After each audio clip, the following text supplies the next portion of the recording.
Have you ever wondered why the church today seems powerless?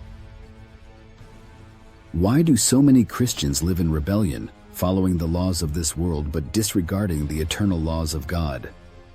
Today we'll explore these questions and dive into what the Bible really says about the power of the church and our obedience to God's commandments. Let's begin. Let's start by examining a powerful warning from Jesus in Matthew 7:21-23. Not everyone who calls out to me, Lord, Lord, will enter the kingdom of heaven. Only those who actually do the will of my Father in heaven will enter. Jesus makes it clear here that simply calling on his name isn't enough. It's about doing the will of the Father.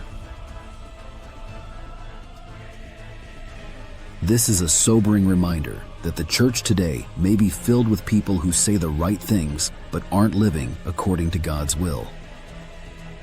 The question is, what does it mean to truly follow God's commandments?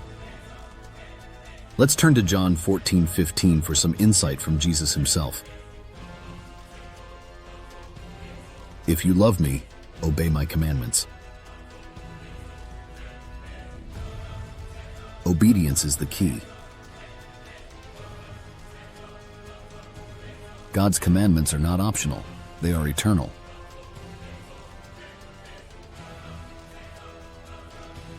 This is where many Christians misunderstand God's word. Some believe we are no longer under the law, but is that really what the Bible teaches? Peter warns us in 2 Peter 3:15-16. Some of Paul's comments are hard to understand, and those who are ignorant and unstable have twisted his letters to mean something quite different. This will result in their destruction. Paul's teachings have been misunderstood and sometimes twisted because people come to the Bible with their own biases. This is why it's so important to approach the Word of God with humility and a willingness to let the Holy Spirit guide us into truth. Let's take a moment to look at Romans chapter 6:14, which gives us a deeper understanding of our relationship to the law. Sin is no longer your master, for you no longer live under the requirements of the law. Instead, you live under the freedom of God's grace. While we are not under the law in the sense of earning salvation through works, God's moral commandments remain relevant. The law reveals God's character and his desires for how we live. We are free from the penalty of sin, but that doesn't mean we're free to live in rebellion. As followers of Christ, we are still called to obey God's commands out of love and reverence. Now let's talk about something crucial, knowing God for yourself. We often rely on denominational teachings or religious traditions, but God calls us to know him personally. In Jeremiah 29:13, God promises, "You will seek me and find me when you seek me with all your heart." The Bible isn't just a book of doctrines, it's the eternal law of God for all creation. And it's available to us to understand through the guidance of the Holy Spirit. Let's look at John 16:13, where Jesus promises, "When the Spirit of truth comes, he will guide you into all truth."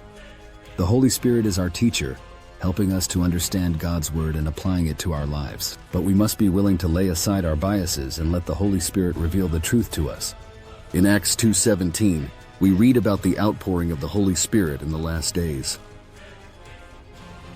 "In the last days, I will pour out my Spirit upon all people. Your sons and daughters will prophesy.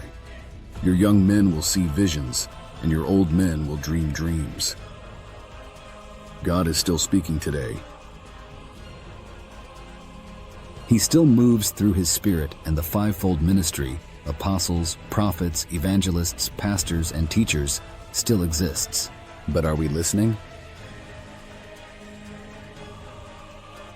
Are we open to the Holy Spirit's leading in our lives? We must also remember that God's power hasn't diminished.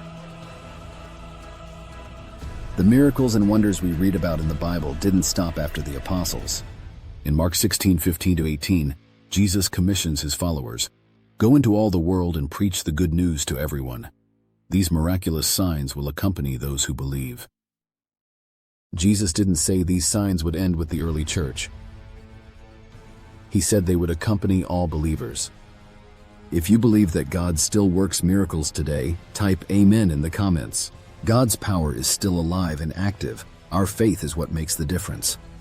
So what's the takeaway here? Don't rely on man-made doctrines or traditions. Know God for yourself.